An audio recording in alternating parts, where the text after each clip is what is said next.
Welcome to the Mark and Me podcast.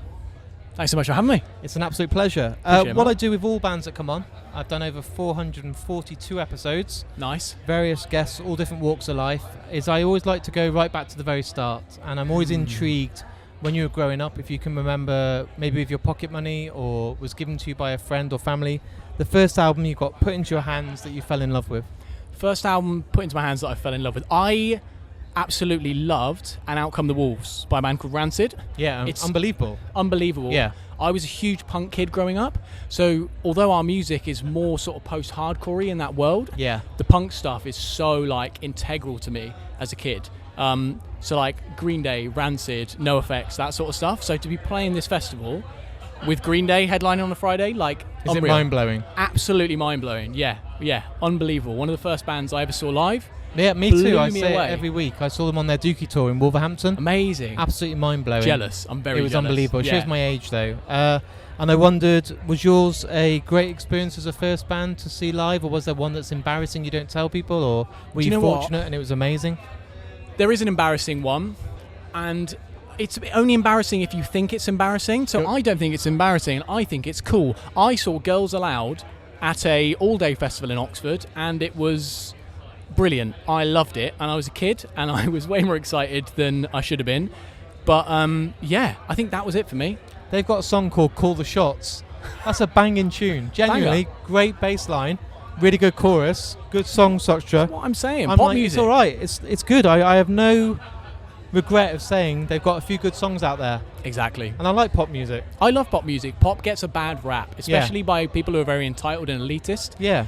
There's no need to hate on pop music. No. Pop music's cool. And it's pop because it's popular. Exactly. Yeah. Yeah. So at this point, you've gone to see Girls Aloud. Are you thinking, I want to be in a band? Or are you still with your roots of Rancid and bands in your blood that are like, I want to be a punk rocker? No, needless to say, Girls Aloud didn't inspire me to get into music. No. But it definitely showed me the world of live music. And then when I saw bands like Rancid and Green Day doing their thing, I was like, oh, cool.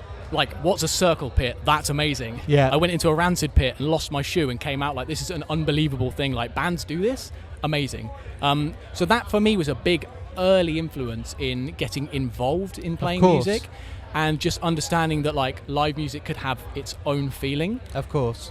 Like, the bass line was so loud when we saw Rancid that my sister, bless her, went to the toilet and was sick. Oh, my Lord. She was not happy about it. For me, I was like, this is overwhelming, but in such a positive way. Loved it. So at what point did you realise that you could actually make a career and go into the music industry and hope that you'd be successful enough to convince everyone that will ever doubt you and say to you, you need to get a real job? When was this moment when you were like, I'm actually going to go out there and pursue this career? It's a good question. I think I've always wanted to do it, and I think it's really easy to write it off as a dream and go, it's nothing more.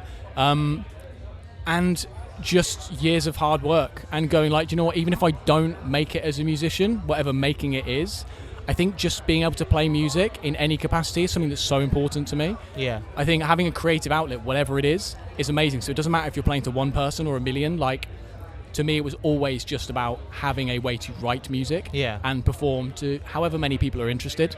I've loved music my whole life, from being a kid and learning how to play Green Day songs on an acoustic guitar to like playing the Dogtooth stage at Download. Like, it's been a journey. Isn't it beautiful though that you can sit there, listen to Billy Joe Armstrong playing songs and realise that if you want to play songs like When I Come Around, it's 4 power chords. Yeah. And it makes you realise that anything is achievable. When you're idle, you can do something they're doing. Yeah, 100%. It is relatable, and that's what I love about like punk music. Of course. It's so needlessly simple. You know, it doesn't need to be overcomplicated. It doesn't need to be like the most techie thing in the world. And I actually love like prog and metal and stuff like that as well. But to me, there's something so beautiful about writing a simple song and having just a melody that sticks and catches.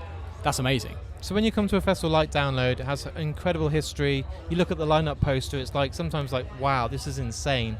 When you see your name amongst the absolute elite bands on there, bands that have been going 20 plus years, bands like Korn that are absolute legends in the industry, is it a pinch me moment? Are you like, this needs to be framed and kept forever, or is it just a payoff for the hard work you've grafted to? Yeah, I mean, I guess it could be a bit of a pinch me moment, but I think I'm going to sit and enjoy it and enjoy the moment. Yeah. But as a band, you're always looking towards the next thing to keep pushing yourself. That's good. And I think the last thing I would want to do is get complacent and get lazy.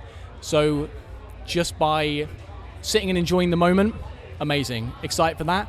But we're already looking at the next thing. You know, we've got the headline tour we're doing in September. That's the thing that we're then going to be pushing. We've got a new record coming out in September as well. And you've always got to look forward. Of course. The problem is if you spend too much time looking forward, you never enjoy the moment. So I think it's really, really good and important to strike a balance between those two. It's hard because you don't want to be complacent ever.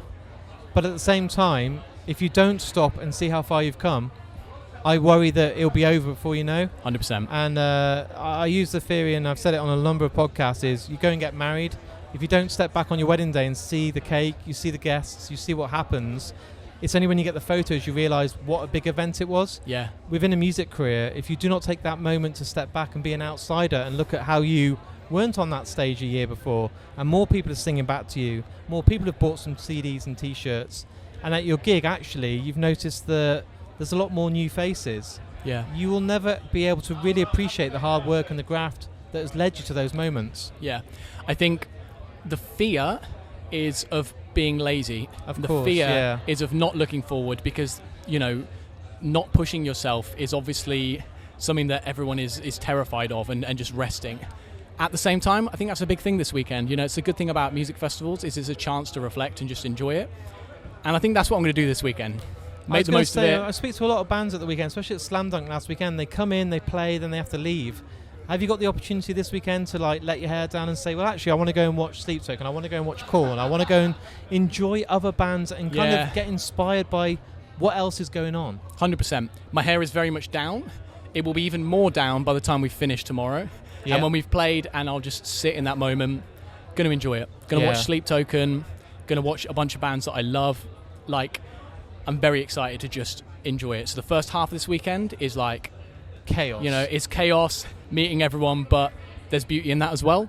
And then there's a bit of rest and just sitting in the moment and enjoying it. Compose yourself.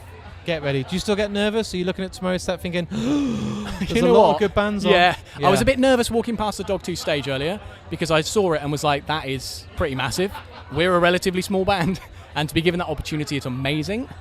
At the same time, I have so much confidence and trust in my bandmates and myself. Like, we know we can do it. Of course, you wouldn't be here if you didn't. That's it. We wouldn't be invited to have that opportunity if we weren't able to do it. So at the risk of arrogance, I would say I'm confident and I know that we can deliver on what we've been asked to do. And then at the same time, like, our fans have been nothing but supportive. Us playing here, like, every single person I've spoken to is so excited to share in that enjoyment and share in the moment, because it's a victory for us. It's a victory for them as well, because they've helped us get to where we are. That's amazing. And I suppose when you come to a festival like this, you then leave already knowing you've got new music coming, you've got tour dates coming. So anyone that has discovered you this weekend goes home and goes, I'm going to check them out again. Yeah. It's great you're not keeping people waiting to then get the next slice of you. 100%. We're able to deliver something for people. We don't want people to leave and go, oh, when's the next time I'll see them? Don't think about it. We're always looking at what is the next thing that we can share with people. Like I said, new record coming out on the 12th of September. Yep. We're doing a headline tour just after that around the UK, and it'll just be amazing to see, you know, people who've come to see us this weekend and hopefully meet some new fans and see some of our old fans as well. It sounds wonderful. What I do on this podcast, it's my final question because I'm conscious of time. Everyone that comes on gets to choose a song that means a lot to them personally. So what I'll do is I'll edit this podcast, I'll have a snippet of your music, have our interview, and then plays out with a song that you choose.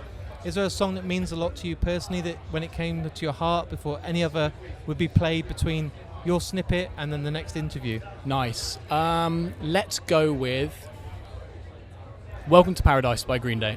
Absolutely love that song. A hell of a tune. Yeah, hell of a tune. Simple, not many chords. Anyone could learn to play that. Pick up a guitar, have a go. And the breakdown. So awesome. Sick. So sick. Yeah, let's go with that. Thank you so much for coming on the podcast. When you've got new music out later in the year, let's get you back on, talk longer about the album, let's talk about music, let's talk about touring. Today's a great introduction. Fans listening will discover you. But let's do an in-depth, much bigger episode when the time's right. Hell yeah, sign me up. Thank you so much for coming on, man. Thank you. Thank you.